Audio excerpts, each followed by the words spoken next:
Welcome back to the Sector Times podcast. My name is Jacob Riley, and today we're ranking all of the 21 Formula One drivers in the first 8 rounds of the season. Let's get into it. All right, so a theme for this podcast is going to be splitting things into thirds, hence the Sector Times. So I figured every 8 rounds of this season and the coming seasons, we'll split it up and rank the drivers after 8 rounds, 16, and then at the end of the year. I've been keeping track of driver performances throughout the year, and I've got some notes here, and I've got a tier list, everyone's favorite, and we're just going to hop in and start ranking these drivers. So the first driver that I'm going to start with is Isaac Hadjar. I think other than maybe Kimi Antonelli this season, he's been one of the stars of the season for being a rookie, and I think most people had pretty low expectations of Hadjar coming into the season. I think because of that, I'm probably going to put him as of right now, and we'll move him around, but I think I'm going to put him in A tier. Um, Australia obviously was a low for him. I'd say it's probably his worst race this season. But other than that, he's had some really good performances. Japan stands out, where he had an insane qualifying and brought in some good points for VCARB. So we're going to put him up there in A tier. Um, I think next, let's jump into Hamilton. Actually, let's hold off. We're going to hold off on Hamilton for a little bit. But we'll go into Behrman, another sort of rookie. Obviously, coming out of last season when he had those two super sub performances, both for Haas and Ferrari, I had some pretty high expectations for him coming in. And unfortunately, I don't think he has performed as well as the expectations, at least that I had, were Australia coming into the season. Expected him to do pretty well in the Haas, and with his crashes in, I believe, FP1 and then Q1, he had two big crashes and then some reliability in qualifying. Definitely his worst race, and I think it probably hurt his confidence a little bit. Because of that, we're going to put him in C tier.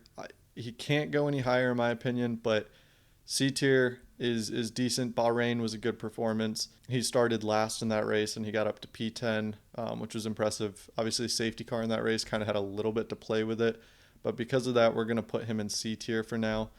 All right, 2 days ago, we put out a poll on our Instagram. If you haven't yet, give us a follow at sector_times on Instagram. The poll was basically asking you guys who's impressed you the most this season. And garage_buds responded and said, Andrea Kimi Antonelli, amazing skill at such a young age. I completely agree with it. When we get to Antonelli in a bit, you'll hear me talk about that. For being 18 years old, his pace is right there. So if you want to be featured in one of our future videos, make sure to follow us on Instagram and keep an eye out for our stories and our polls, and you might be included in one of our videos. And next up, let's jump into his teammate, Esteban Ocon. I'm not the biggest fan of Ocon, but I think we're going to put him right with Behrman in C tier. I think Ocon is the only driver this year that has had an incredible race and then a terrible race, incredible race, terrible race, and so on. But it's also hard to get a judge on a lot of these drivers because they're new to the team or maybe the car is not performing. So it's hard to get a feel for where they're at. But I'm going to put Esteban Ocon in C tier right behind Behrman. I think Behrman's had slightly more consistent performances, even if Ocon's are slightly higher. Monaco definitely for Ocon was a pretty incredible performance. He qualified P8, he finished P7, and unlike most other drivers, he didn't have his teammate to really back him up. His worst performance by far is definitely Suzuka. His Behrman made it into Q3. Ocon was out in Q1. He was just off his teammate the entire race, and I think that hurt him a little bit. Could be him adjusting to the new team. We're going to stick with that and go with another rookie here. We're going to go with the Formula 2 champion, Gabriel Bortoleto. I think he has had a decent season. It's tough to get a read on where he's at because that Sauber is just really, really bad this year.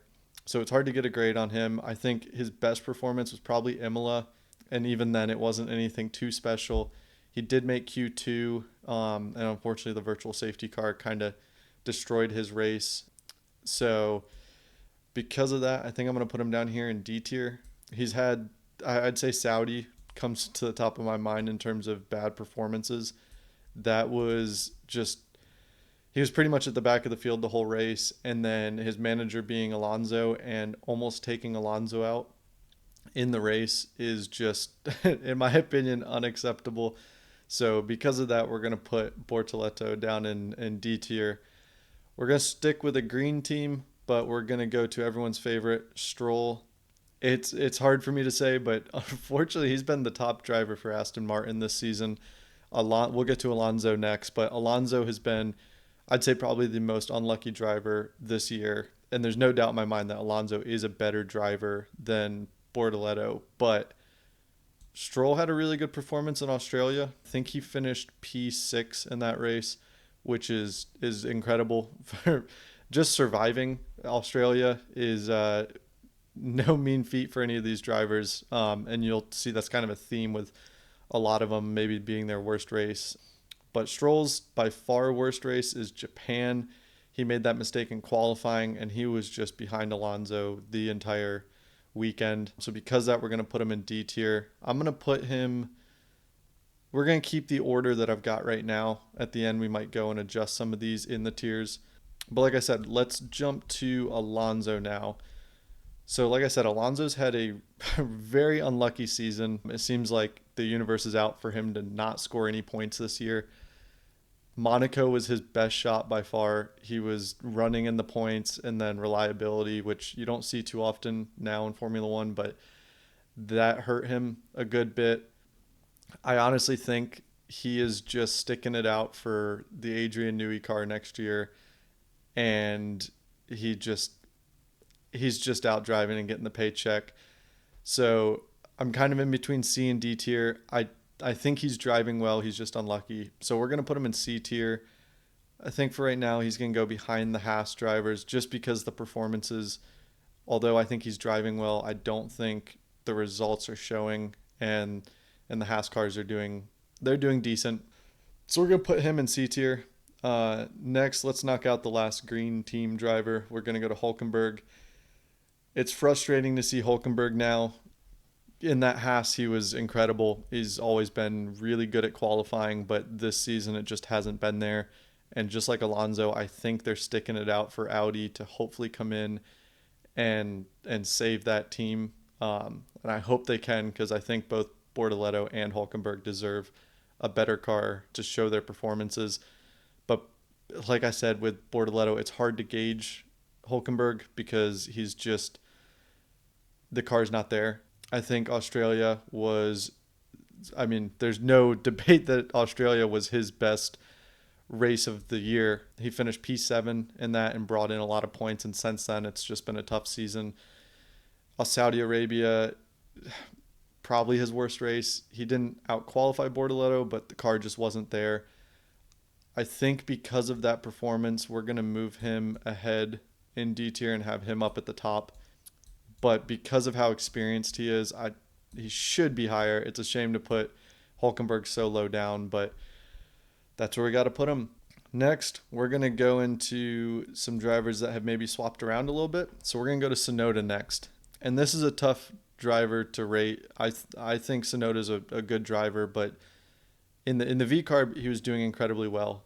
Getting thrown in that Red Bull is like being thrown in shark-infested waters at midnight and having to swim your way out of it. And he hasn't done as bad as the last couple drivers have done.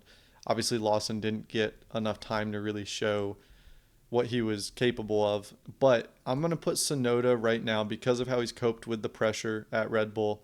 He's had some mistakes and crashes, but overall this season and in the V-Carb, he's done really well. So I'm going to put him at the top of C tier. So let's move everyone down a little bit. I think his best performance so far is probably Imola, which is crazy to say because that's where he had his big crash, but he did really well in that race.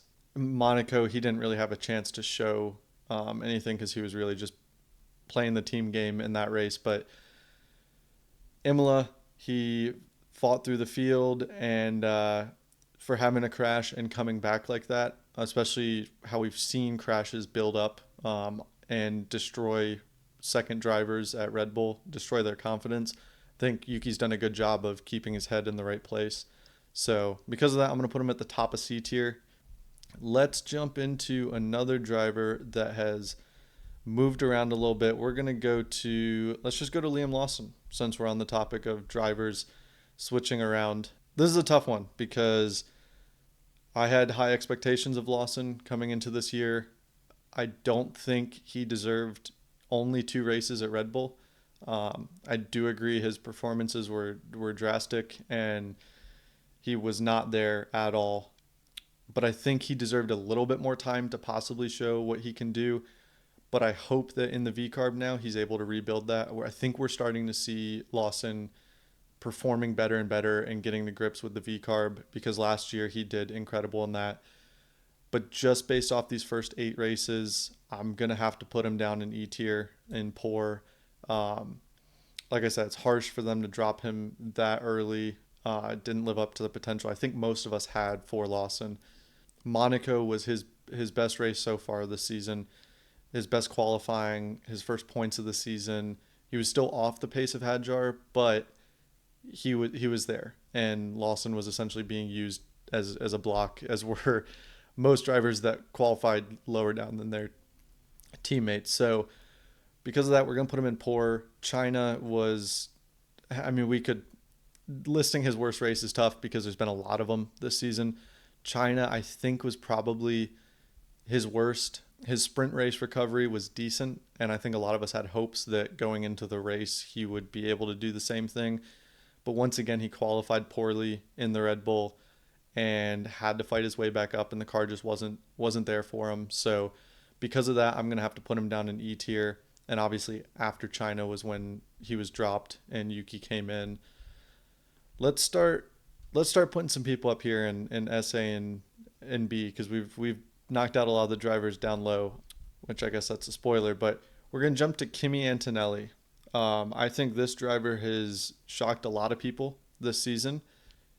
So where are we going to put him? I think for Kimi, we're going to put him down in B tier. And that might seem harsh, but I don't think in the first 8 races he deserves to be up here in S and A tier yet. He's shown the raw pace and by far been the best rookie this season. And that could be because he's in a top team versus some of the other drivers. I guess I say he's the best rookie, but I've put Hadjar in A. Kimi, in terms of pace, I think Kimi is up there with Leclerc and Piastri and Max right now. I think he just needs to learn how to piece together a race weekend. Australia, Miami, obviously Miami being where he showed his raw pace and had that sprint pole position. And Australia, if you've seen the clip of him on the opening lap saving that massive slide he had in the rain, just the fact that Kimi survived that race is very impressive. His worst race is probably Imola. He had a bad qualifying and obviously DNF'd in the race. Because of that, he's in B tier, but I can see maybe 8 races from now, I can see him possibly going up into A tier. But for right now, he's going to stay in B. Let's go to someone else that's got some raw pace. We're going to go to Leclerc next. This is a tough one to grade. I'm a Leclerc fan, so obviously I want to put him up in here in S tier. But this has not been one of his best seasons. Obviously, the car isn't there for the Ferrari drivers right now.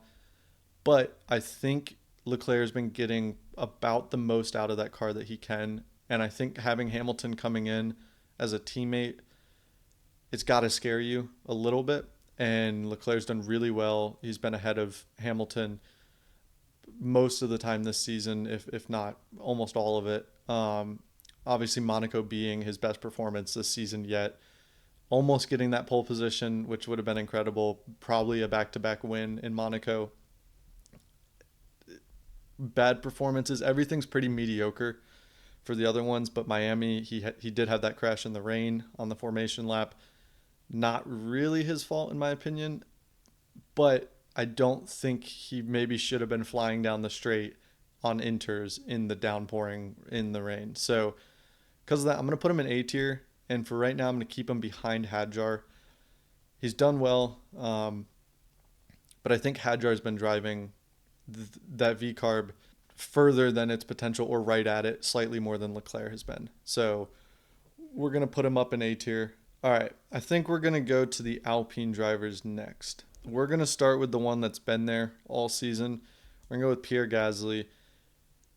I'd say the Alpines are hard to grade because the Alpine car has just been pretty unpredictable this season in terms of pace. Gasly did have that P4 finish, started P4 in Bahrain and finished P7. That was pretty incredible. Qualifying, I think he qualified P5, but then because of some Mercedes penalties, he ended up starting P4 and managed to score some big points. Monaco, rear-ending Tsunoda coming out of the tunnel wasn't the best, but because of that, we're going to put him in C tier. I think he's probably done better than everyone we've got up there. So we're going to move everybody down in C tier and put Gasly at the top because he's done decent. I think he is the definition this season of just average. He's gotten some good finishes, but he's had some bad performances, so he's kind of averages out right there in C tier. Next, we're going to hop to Jack Doohan, someone who's not on the grid anymore, but he has competed in the first 8 races, so I'm still going to put him on here. I do think the pressure of having Colapinto as a reserve driver was maybe not the most fair to Doohan, finally getting that promotion from reserve driver to full-time race seat, and then Alpine immediately signing Colapinto in as a reserve driver for like 5 years or something like that. It didn't look good for Doohan. I think he survived longer at Alpine than most people thought he would, but his performances were not really the best this season. For him getting dropped, there's only one other driver on this list that's been dropped, and that's been Lawson. I think Doohan, they're about even in terms of my opinion on him, but I think we're going to put Lawson lower because Jack had some okay performances. Lawson had some just abysmal performances out there. So because of that, we're going to have him down here in poor with Lawson. The 2 drivers that have been either replaced or dropped this season are down there.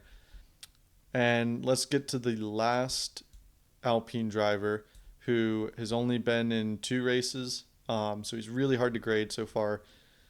I think he's still getting to grips with the car. His performances have not been incredible this season, but because I don't think he's been able to show yet what he can do, I'm going to put him up in D tier, but I can't put him any higher than the other drivers that are in that tier just because we haven't seen what Colapinto can do, and he did have that crash in Imola. Monaco was decent. He survived it, at least. And obviously the tough part for some of these drivers like Yuki going to Red Bull or Colapinto coming in is they had no preseason testing, so they're still getting to grips with the car. So because of that, we're going to put Colapinto down there. And it looks like now we're only really looking at some of these top tier drivers. Let's start with let's just do the championship leader, Piastri. If anyone thought he was going in anywhere other than S tier, don't know what you're thinking. Piastri's been incredible this season. It's his 3rd season against Norris, and he is on it. I think on Norris's best day, Norris has got that slight edge on Piastri, but Piastri is just consistent. He's not making the mistakes. He knows how to race Max. Some of these drivers are getting scared when they go wheel to wheel with Max, especially Norris. But Piastri, especially in Miami, showed him not to mess with them. Piastri has just been incredible all season, and kind of hope he can hold on to the lead there in the championship. His worst race, and honestly calling it the worst race is a little dramatic, but Australia, he did have that spin after Lando, which he lost a lot of points, which if this season comes down to just a few points at the end of the year, we could look back to Australia and that's where they could be. But it's just unlucky for Piastri. Norris made the exact same mistake with a slightly different outcome, so really can't knock him for that. We're going to hop to Albon next. Here's Albon. All right, we're going to hop to Albon next. Albon has had one of the best seasons, his best season ever, and it's proof because he's been up against someone like Sainz. his last few teammates have not been a good comparison, so we haven't really known since Red Bull how Albon is competing against a race winner. But Albon has proved this season with having Sainz as a teammate that he is there. He can pull the car up there into the points. And now it's sad in Monaco when they're qualifying in the bottom of the top 10 and not making Q3. It's a little sad, and that's crazy to be saying for a Williams. So I know they're looking to the future and the new regulations, but the car is there this season, and Albon's been doing really good. And because of that, Albon is going up here in A tier. To name some of his good races, I'd say probably Australia, Miami, Imola. He's had 3 P5 finishes. He's only been out of the points once this season in the first 8 races. His worst race being Bahrain, and honestly, that was really just a safety car ruining his race.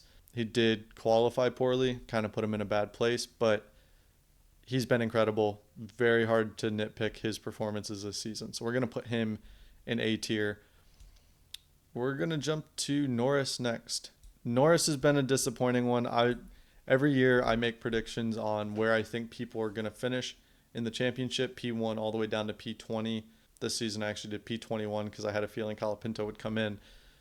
But I had Norris winning the championship. I think a lot of people, if you had asked, would have said Norris for the champion this year. His performances last year were good, but he just needed that little bit extra. And I think with the winter break, people expected him to come back and be right there right away. And honestly, it's been Piastri more than Norris. I think also being outperformed by Piastri in just Piastri's third season, it's a little bit of a hit on Norris. Obviously, Norris had that incredible race in Australia. I think everyone at that point thought, well, season's over. Norris is champion, but Piastri took over. And Monaco, he's shown he's there and he's ready to fight back, but we'll see if he can keep it up for the rest of the season because that's really what gets you that championship. So because of that, we're going to put Norris. I don't think I can put him in S tier. I think there's only been 2 drivers that have been legendary this year, and unfortunately I don't think Norris is one of them. So we'll put him at the top of A tier because I think he's right on the line of S and A. Obviously in Saudi he did have that crash in qualifying, which I think hurt his confidence a good bit and put him in a tough place to fight from P10, especially when this season is heavily a qualifying based season. So that's where we're going to put him.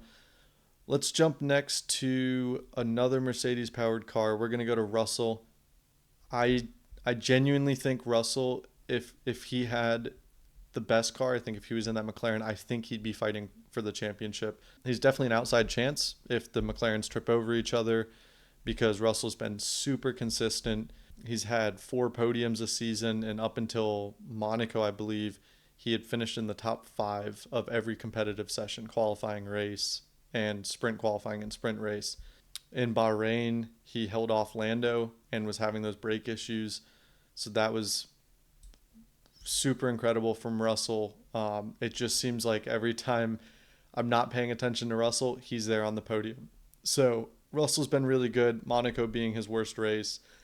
And honestly, I put most of that on Mercedes just for bad team strategy. And I think that Russell has been better than Norris this year, just in terms of consistency. Yeah, Norris has more points and has won some races, but Russell has been there and getting the maximum out of that car and really stepped up as a team leader, having Kimi come in that second seat. So he's going to go top of A tier. Next, we're going to go to the last Mercedes-powered driver that we've got here, which is Carlos Sainz. He's been outperformed by Albon this season. There's no doubt about that, but I think he's been getting to grips with having a new team, having a new engine behind him. So because of that, we're going to put him in B tier. I think I'm going to put him behind Kimi on this. Carlos did have that incredible P8 in Imola, even with having kind of a difficult strategy from Williams there. Probably the worst race and the saddest for me was watching Australia. I was super excited to see what he could do in that Williams, and seeing him spin out, I think it was behind the safety car or it was right before the safety car came out early in the race, was just sad. Obviously, there were some other mistakes in that race. We had Alonso spinning out and crashing. So the conditions were definitely tricky, but for someone with that amount of experience, it's a shame to see him crashing out in his first race. So that only leaves two drivers left. We've got Max and Hamilton. We're going to do Max first because I think everyone knows where Max is going to go. He's going up here in S tier. You can never count Max out. He has been there when the Red Bull can perform, just always getting the maximum out of that car, and that can be said for every season. I feel like Max has been in Formula One. He's been getting the most out of that car, except maybe early on in his career. But this year, every time that Red Bull is ready to perform and ready to get a race win or a podium, Max is there. Pole position wise, Piastri and Max, I think, have the exact same amount of pole positions. And that Red Bull is probably the third best car, on occasion the second best car.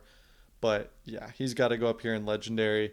China being probably his worst race this season. He was just kind of nowhere. But like I said, I think that's because the car just wasn't very good in China. Obviously, Japan and Imola, some of his best races. And he had that insane move, turn one of Imola. Just an incredible overtake. So he's got to go up here. I am going to put him behind Piastri just because I think for Piastri's experience, Piastri deserves to take that top step right now. So that only leaves one driver left, and that is Hamilton. Someone who I think everyone was excited to see in the Ferrari, and I think he's getting a taste of what it's like to be a Ferrari driver. He's had some issues getting up to speed. He's been very, very vocal about that, and obviously all the race engineer chit chat has been enjoyable for us to watch, but I'm sure Hamilton's going insane listening to him and his race engineer just go back and forth. So he did have that sprint win in China, incredible performance from him, but then Miami and Imola just not very good. And obviously the car's not really there. Ferrari didn't give him the car, which is a shame because they changed their entire car up this season. But because of that, we're going to put him in B tier. I'm going to put him at the bottom of B tier just because I think Antonelli has done slightly better this season, and same with Sainz. But Hamilton, it's a tough, I'm tempted to swap them, but the two drivers that replaced each other next to each other there. So there's our 21 drivers all ranked for the season. Piastri coming out on top. We've got Lawson and Doohan down at the bottom. I don't think I really want to move anyone around on here. I think Hadjar's been incredible, and who knows, if he had a better car, maybe he'd be higher up here. But those are my rankings for the 21 drivers. I want to hear what you disagree with in the comments. Let me know who you'd move around on this list, where you'd place them. I'm sure I put some of your favorite drivers maybe way down, and you think they should be up. So let me know who I should change. Hope you enjoyed this video, and we'll see you for the next 8 races ranking when that happens.